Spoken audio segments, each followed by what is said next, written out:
বড়ো মাধ্যমৰ নিযুক্তি মানে টিচাৰটো এপইণ্টমেণ্ট যি ধৰণে পোষ্ট হয় বাৰে বাৰেতো আমি টেট পাতি আছোঁ তাততো কোনো নিযুক্তিৰ বাধাটো একো নাই খালি আবেদনহে কৰিব লাগে সেইটো ডিপেণ্ড কৰে টেটত পাছ কৰা ষ্টুডেণ্টৰ ওপৰত আমাৰতো এতিয়াও এডভাৰটাইজ চলি আছে খালি টেটত পাছ কৰা কিমান ষ্টুডেণ্ট আছে সেইটোৱে মেইন কথা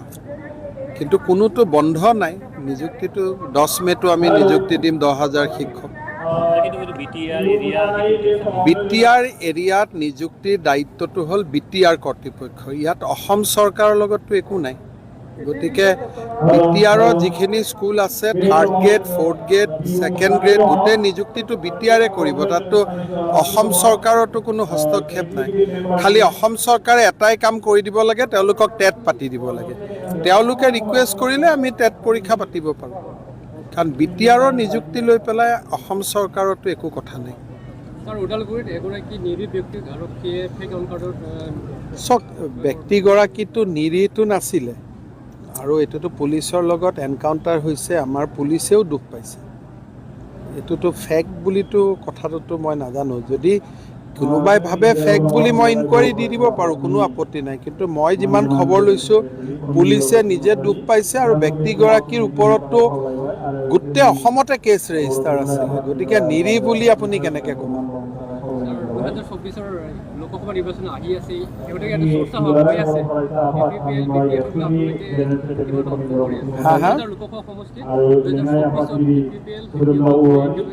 কোকৰাঝাৰ লোকসভা সমষ্টিটো NDAৰ প্ৰাৰ্থী থাকিব কিন্তু বিজেপিৰ হ'বনে UPPLৰ হ'ব সেই পৰিৱেশ এতিয়া আলোচনা হোৱা নাই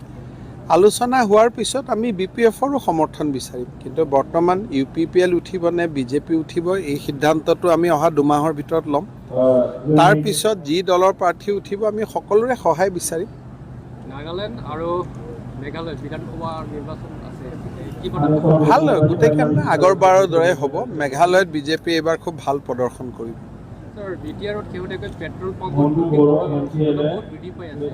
পেট্ৰলৰ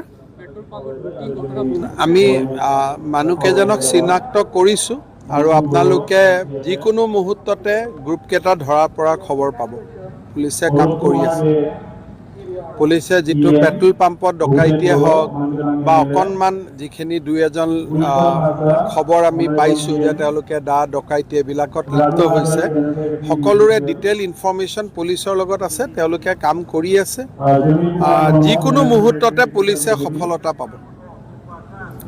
হ'ব